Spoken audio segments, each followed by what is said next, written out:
This is the story of Dennis Jones, a private from Masbrough, Rotherham, and the story of his time in the Second World War through the letters he sent home. When we found that my antidote, his older sister and my mum's older sister, moved house from Kimborth into shelter accommodation in Brinsworth, a chest of drawers was pulled out for the first time in 30 years, no one below.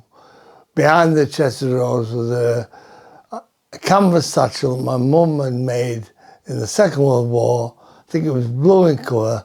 Inside were 50 letters that my uncle had sent during his service in the British Army, which we subsequently found he was conscripted 7th of January 1943, and it's a year and 4 days of his life till he was killed in Italy on the 10th of January 1944. During the Second World War, there were 10,000 censor staff employed in the UK to open, screen and black out any potentially secretive details of letters. Mail would be delivered home thanks to field post offices, which were post offices set up in the field for receiving and delivering post. In Italy, FPOs were established after the mainland invasion, with postal units for the Central Mediterranean forces made up of the ones from the Middle East forces and British North Africa forces. Letters were delivered by land using trucks and rail, and were sent on sea via places such as Naples, making their way back to the UK via Gibraltar. Private Dennis Jones was born on the 23rd of July 1924 to parents Thomas and Doris Jones. Dennis had two sisters, Dorothy and Florence. Dennis was, by all accounts, a practical joker, getting up to tricks such as tying people's doorknobs together, and he was also apparently a kind-hearted man and even a good dancer.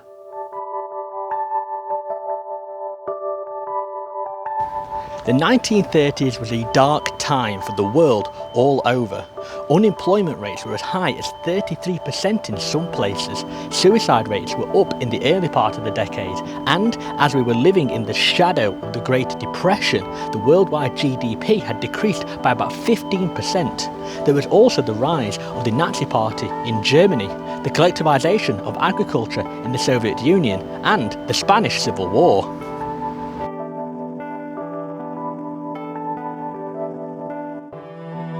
Dennis lived in Masbrough, which is located in Rotherham in South Yorkshire. During the 1930s, Rotherham was a major iron and steel producer, although the Great Depression took its toll, with about 15% of the male workforce unemployed and around 11% of the female. Now, it also had other industries, including brass works such as Geston Crimes and numerous collieries, including Maltby Main Colliery. Masbrough was quite an industrial part of Rotherham, which was also a market town. Masbrough is believed to get its name from Merkisburh, which was the name of an ancient encampment. Some of the industries here included the Midland Iron Company. There was also greengrocers, sweet shops, numerous pubs including the Red House Inn on Park Street, and plenty of other walks of life that made up the community. Dennis was enlisted on the 7th of January 1943. At the time he was working at the Rotherham Boiler Company, which was founded in 1918.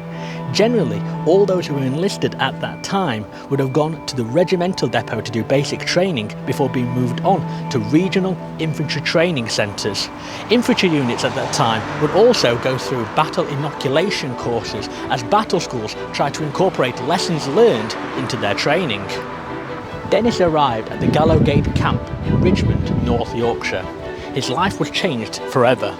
He slept on a hard bed with a straw mattress and complained that the sheets never got changed. His food could include reconstituted potato, boiled haricot beans and tough, stringy meat. Their training involved cleaning Lee Enfield rifles, stripping then reassembling a Bren light machine gun and bayonet practice. Their day began before 6 AM and ended after 10 PM. My dear Dot, Harry and Brenda, just a line to answer your letter which I received this afternoon after doing a 20-mile route march and my feet feel as though they do not belong to me. We were marching from 8:30 AM till 3 PM with a few 10-minute breaks in between. Well, Dot, I am glad you enjoy yourself at the polls. I'm glad you remembered me to Olive. I'm going on fine now except for my feet. I did not know about Dad being out of work because I have not had a letter from Mum since about last Thursday. I am surprised at Edna Wortley getting married. I did not know she was courting. Are Henry and Elsie going to get married, and have they invited you and Harry? I hope I get leave same time as John or Doug. Well, that is all. Hope you will excuse writing a short letter. All my love, your ever-loving brother, Dennis.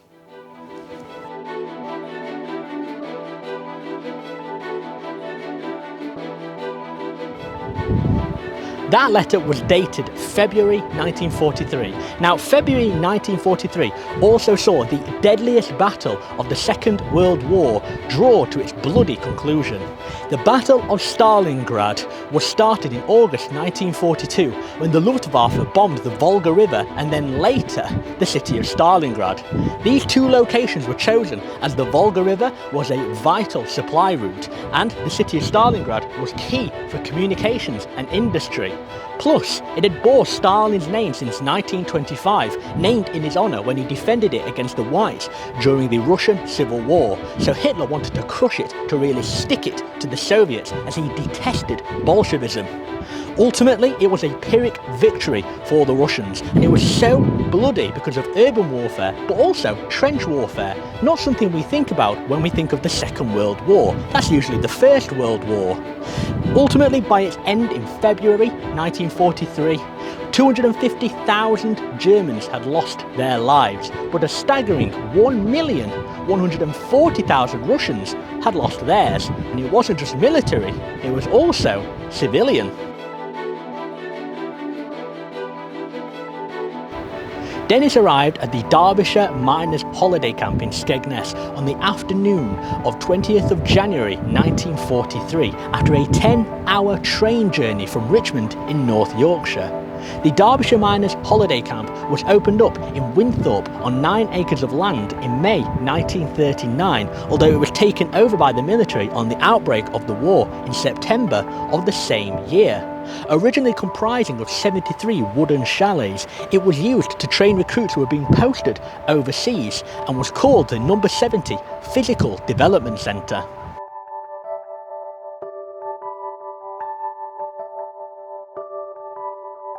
Just up the coast was Butlins in Skegness. Now, it was designed by Sir William Haygate Edmund Colburn Butlin, although you might know him better as Billy Butlin. He revolutionised the British holiday camp industry. He took £4 of the only £5 he had remaining to hire a stall at his uncle's travelling fairground. His success there led him to develop a static fairground which opened in Skegness in 1927. Butlins was then opened up on the 11th of April 1936 by Amy Johnson, the first woman to fly solo from England to Australia. A real big event.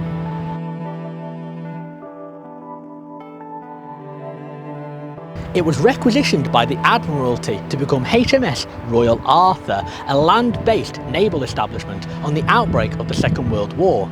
It was commissioned on the 22nd of September and was used for training.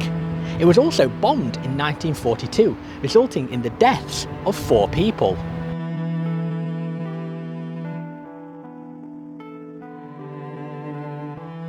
Dennis mentioned that during the 6 weeks of training he spent here, the camp was actually machine gunned by the Germans.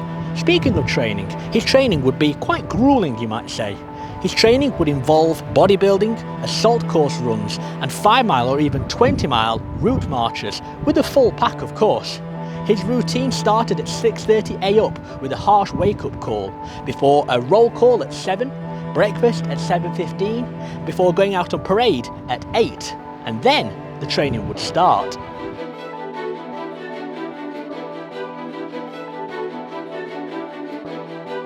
His food was actually okay here, as they wanted to make sure recruits had the proper nutrition to prepare them for the physical shape that the conditions for the war they were about to be entered in would demand.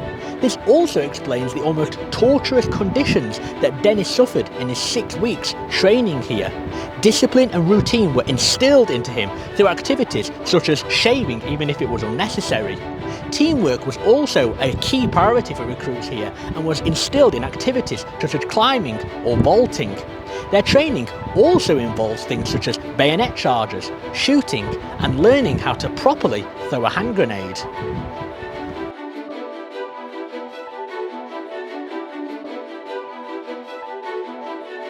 Dear Dot, Harry and Brenda, just a line in answer to your letter which I received this dinner time.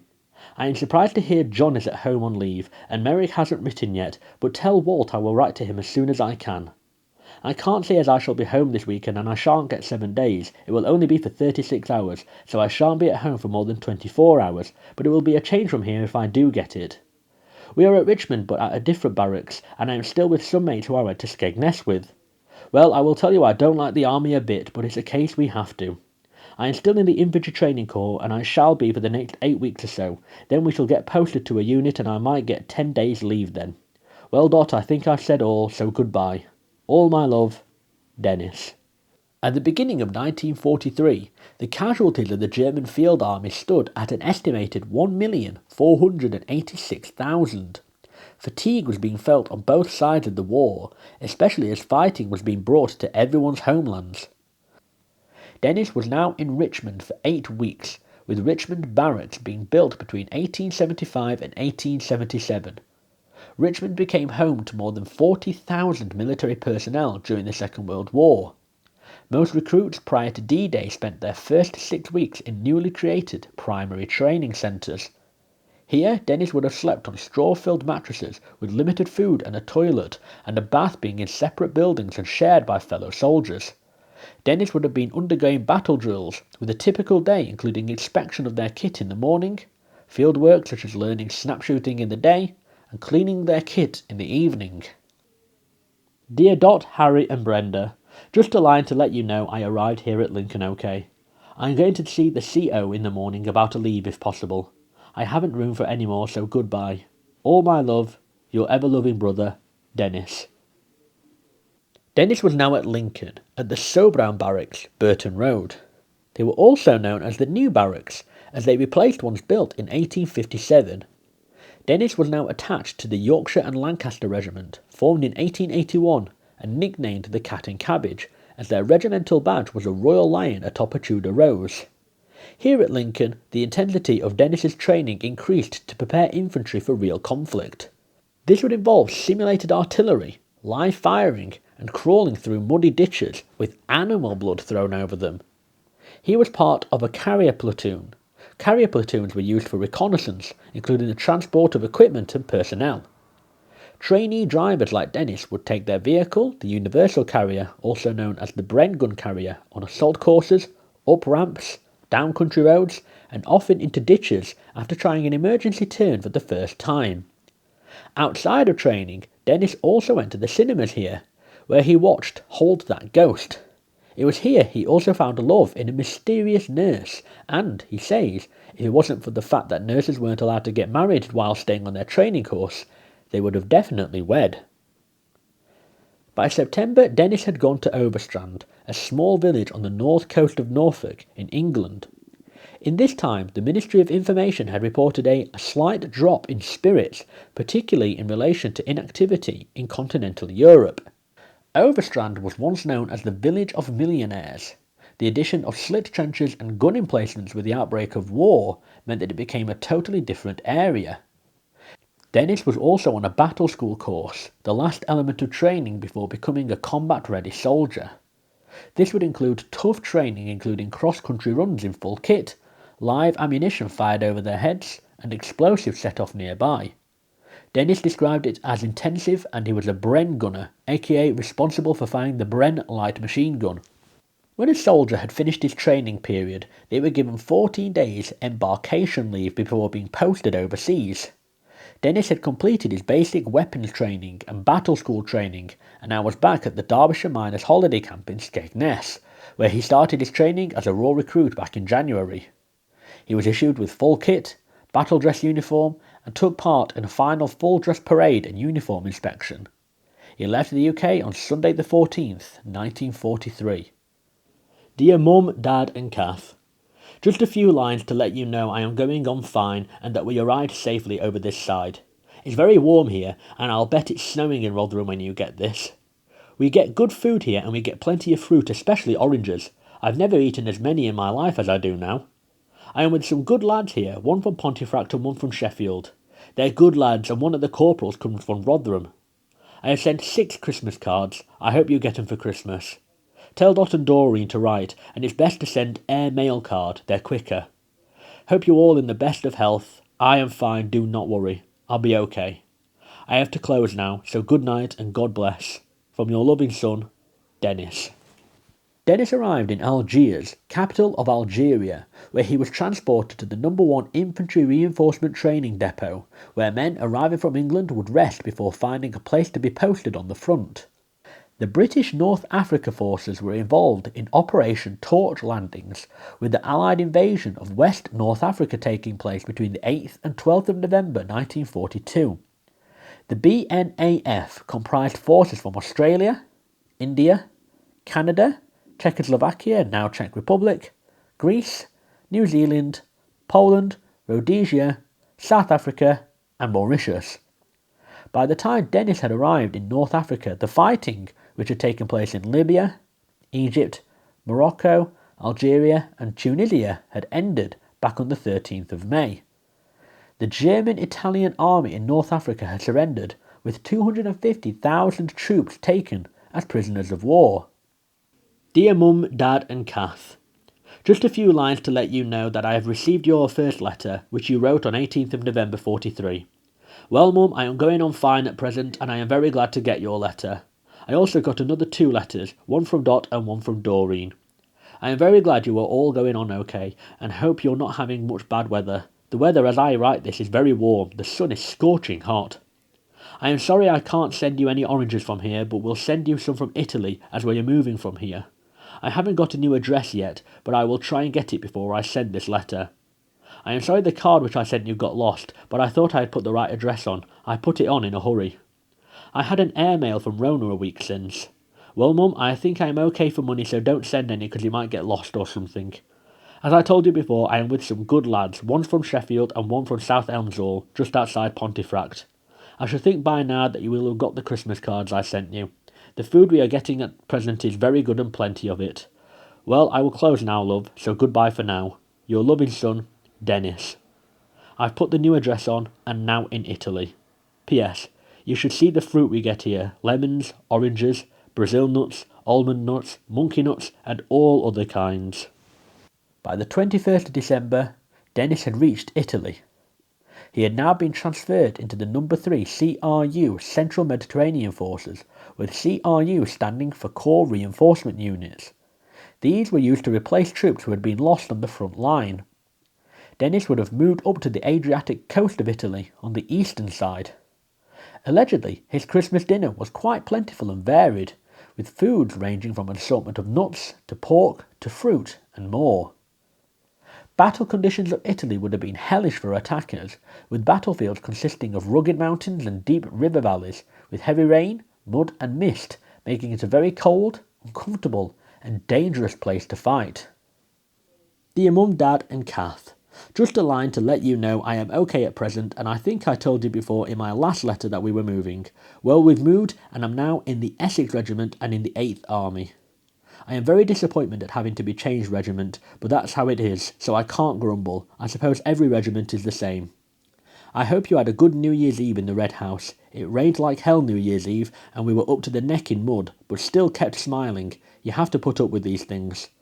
It snowed very heavily here, but it's about cleared away now. We get a bit of sunshine now and again. I've been talking to a corporal down here, and he comes from Park Gate.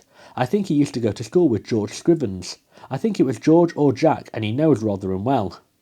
It was a treat to talk to someone who comes from our hometown. Well, Mum, hope everyone at home is keeping well and don't worry about me. I've got a wallet for Dad. I'll send it if I can. It's okay for a souvenir. Well, I'll have to close now, so goodbye and tell Dot and Doreen to write a new address. Your ever-loving son, Dennis. P.S. I haven't had a letter since that ordinary mail you sent on 18th November.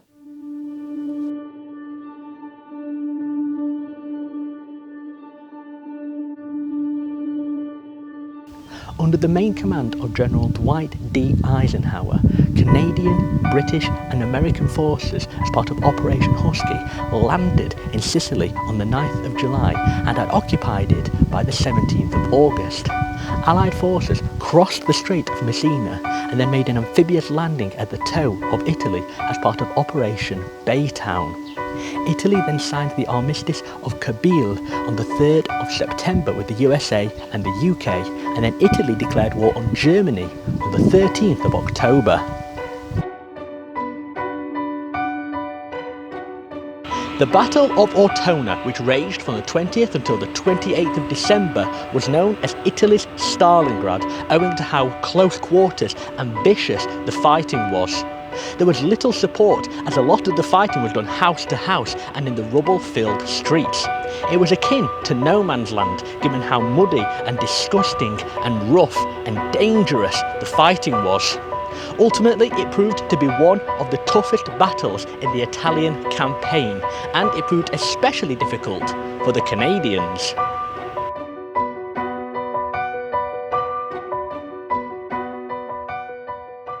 So we're in the hamlet of Villa Marconi to the northwest of Ortona. It was here on the 4th of January 1944 that the 5th Battalion, the 6th Regiment, which Dennis had been transferred to on January the 1st, was moved to this hamlet. To my right is the Arelli River. The Germans were on the opposite bank. The Allied troops, including the Essex, were on this side of the river. This was the front line in January 43. Dennis and his comrades in the 5th Battalion moved in on the 4th and further up the river on the 6th. The house behind us, a farmhouse, would have been the one of a type that Dennis was sheltering in. And it's on the 10th of January that in the house he was stationed in took a German shell. Him and his 3 comrades, who is buried next to the Moro River, were in this house. That's why it's quite important. The 10th of January was a bad day for the 5th Battalion, with 14 men losing their lives, 4 of them in one building alone. These were Private John William Purdy, aged 27, Private Frank Sadler, aged 30, Private Herbert Singleton, aged 33 years old, and Private Dennis Jones, aged just 19. They are all buried at the Moro River Canadian War Cemetery in Italy. With 1,375 Canadian graves here out of a total of 1,665, this is the largest Canadian war cemetery in Italy.